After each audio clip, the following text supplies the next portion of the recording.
एक खाटू तीन धाम, शिव, कृष्ण और शक्ति धाम। नमस्कार दोस्तों, मैं आपका मित्र आचार्य श्री हर निखिल एक बार फिर से मैं आपके सामने लाया हूँ बाबा श्याम की कुछ ऐसी कहानियां जो कोई सैकड़ों वर्ष पुरानी नहीं है। कुछ ऐसी कहानियां जो आप और मैं शायद इसी समय पर, शायद साल भर पहले, शायद 6 महीना पहले, शायद 3 साल पहले, शायद 2 साल पहले हम लोग देखते रहते हैं। हमारे जीवन में हम लोग देखते रहते हैं, हम हमारे जीवन में इसे सीखते रहते हैं। आज की जो कहानी है वो उसे रोचक भी आप कह सकते हैं। उस कहानी के अंदर थोड़ा सा एक उसमें इमोशंस भी आप कह सकते हैं। कहानी कुछ इस प्रकार की है, हालांकि मैं हमेशा आपको इस विषय पर कहता रहता हूँ कि अगर आप बाबा की नगरी में पहुंच गए हैं, अगर आपका संपर्क, जिसे हम कहते हैं कि उस क्षेत्र, जिसे राजस्थानी में ओरण कहा जाता है, उस सीमावर्ती क्षेत्र के अंदर भी अगर आप उस सीमा में घुस गए हैं, तो बाबा के दरबार में आपकी हाजिरी स्वीकार्य है। यह बात आपको अपने दिमाग में रखनी पड़ेगी। आवश्यक नहीं है कि हम मंदिर तक पहुंच पाए। अभी मेला आएगा, बड़े त्योहार आते हैं, बहुत भीड़ होती है बाबा के दरबार में, तो शायद सभी लोग बाबा के दर्शन नहीं प्राप्त कर पाते हैं। यही ये कहानी है। ये भी मैं कोई बहुत पुरानी कहानी आपको नहीं बता रहा हूँ, पिछले ही वर्ष की कहानी है। किसी एकादशी की आप इसको मान सकते हैं। चूंकि मैंने आपसे पहले भी कहा था कि मैं व्यक्ति विशेष के नाम यहाँ नहीं लूंगा, क्योंकि लोगों को ये होता है कि हमारी प्राइवेसी का थोड़ा ध्यान रखा जाए। चूंकि मेरा क्षेत्र जो है वो आध्यात्मिक है, तो मुझसे लगभग प्रतिदिन काफी लोग मिलते हैं, तो ऐसी चर्चाएं होती रहती है, तो मैं इन चर्चाओं को आपके साथ साझा करता हूं। केवल कहानी इस प्रकार की है कि एकादशी को एक दोस्तों की मंडली, जो कि अक्सर खाटू श्याम जाते हैं, आपके नजदीक भी बहुत लोग होते होंगे ऐसे युवा, बहुत सारे ऐसे लोग जो खाटू श्याम जी जाते हैं प्रति या प्रत्येक एकादशी को, या शायद 2 या 3 महीने में एक बार एकादशी को। ये कहानी भी ऐसे ही मित्रों की है कि एक मित्रों की टोली यहाँ से एकादशी को बाबा के दर्शन करने के लिए निकलती है।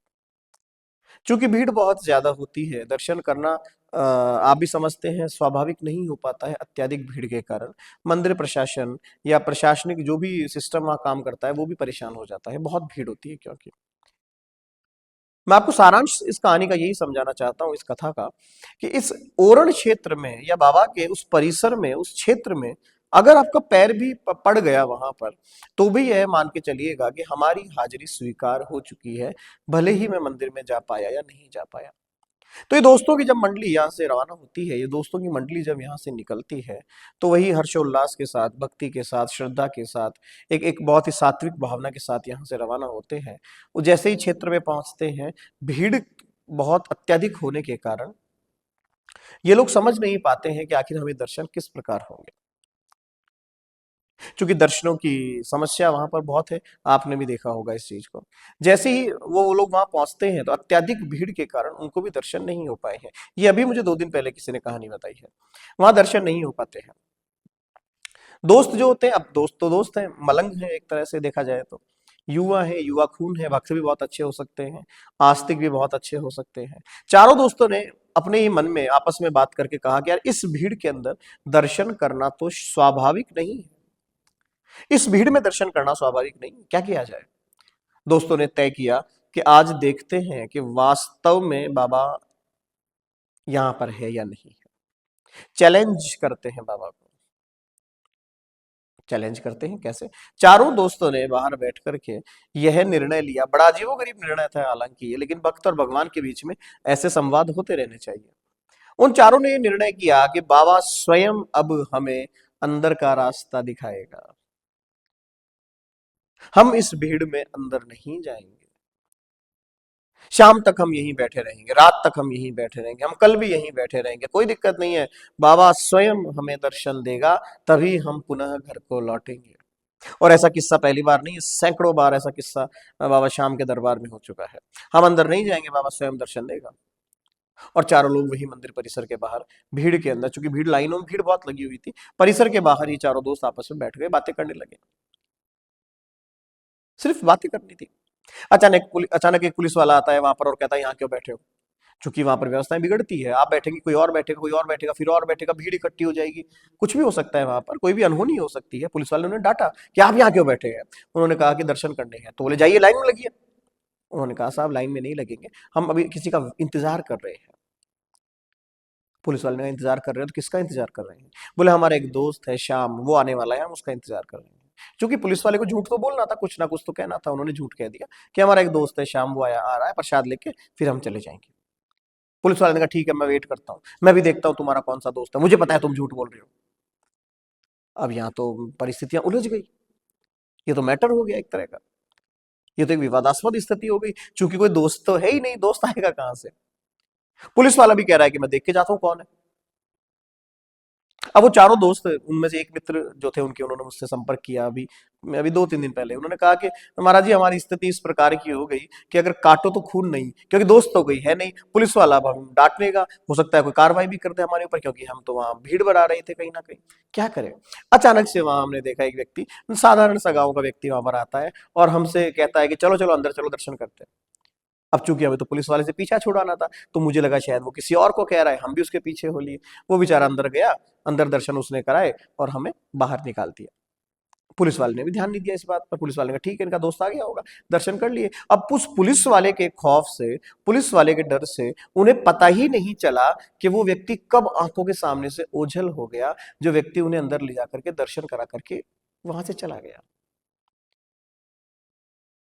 वो दोस्त उस पुलिस वाले की टेंशन में मंदिर में घुस गए, दर्शन भी हो गए, और जैसे ही देखा कि हमें दर्शन हो गए, तो जो दोस्त उनका वहां पर आया था, वो दोस्त उस भीड़ में कहीं दिखाई नहीं दिया।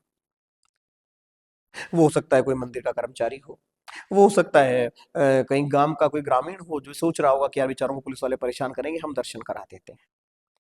या हो सकता है वो स्वयं बाबा श्याम हो कुछ भी सकता है।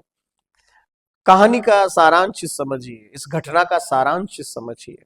अगर आपके मन में श्रद्धा है, अगर आपके मन में भक्ति है, अगर आपके मन में समर्पण है, आप ईश्वर को चुनौती दीजिए, वो उसे भी स्वीकार करेगा।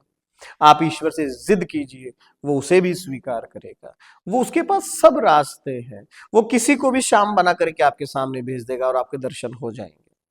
ये दर्शन तो केवल एक आप मान के चलिए एक उदाहरण के रूप में मैं आपसे चर्चा कर रहा हूं, एक एग्जाम्पल है ये तो। वास्तविकता को पकड़ने का प्रयास कीजिएगा। जीवन में मुसीबतें आती है, क्यों वो पुलिस वाला उनके सामने आया? वो मुसीबत थी, उस मुसीबत से भी उन्होंने डटकर लड़ाई करी और एक नाम अपने जबान पर रखा कि मेरा दोस्त आ रहा है श्याम, हम उसके साथ जाएंगे। श्याम भी आया। मुसीबत आती है तो ईश्वर भी पीछे पीछे आ रहा है। श्याम आया, श्याम ने दर्शन भी कराए, लेकिन श्याम उसके बाद मिला नहीं। शायद ओझल हो गया, शायद पुनः अपने घर को चला गया, शायद उसी गांव का था वहीं चला गया, शायद किसी दुकान में काम करता होगा, कोई मजदूर होगा वहां चला गया, लेकिन कौन था वो नहीं पता चला। उन सज्जन ने मुझसे कहा कि महाराज जी हमें आज तक समझ में नहीं आया वो श्याम कौन था, और वो पुलिस वाले के चक्कर में हम इतने हड़बड़ा गए थे कि हमने तो उससे पूछा तक नहीं बेचारे से कि भाई आपके नंबर दे दो, हम हर 11 को आते हैं, आप ही हमें दर्शन करा दिया कीजिए। हम तो बस भाग रहे थे ताकि पुलिस वाला हमें ना पकड़ ले, और कब दर्शन हुए, कब हम बाहर आए, पता ही नहीं चला हमें तो ऐसी सैकड़ों कहानियां, सैकड़ों ऐसे एक्सपीरियंसेस हैं लोगों के अपने जीवन के, जो बाबा श्याम को साबित करते हैं कि आज भी कुछ तो ऐसा है जो शायद इन आंखों से नहीं देखा जा सकता, कुछ तो ऐसा है जो विज्ञान के दृष्टिकोण से नहीं देखा जा सकता, कुछ तो ऐसा है जो विश्वास पर खड़ा है। इसलिए मैं कहता हूं, एक खाटू, तीन धाम, शिव, कृष्ण और शक्ति धाम। धन्यवाद।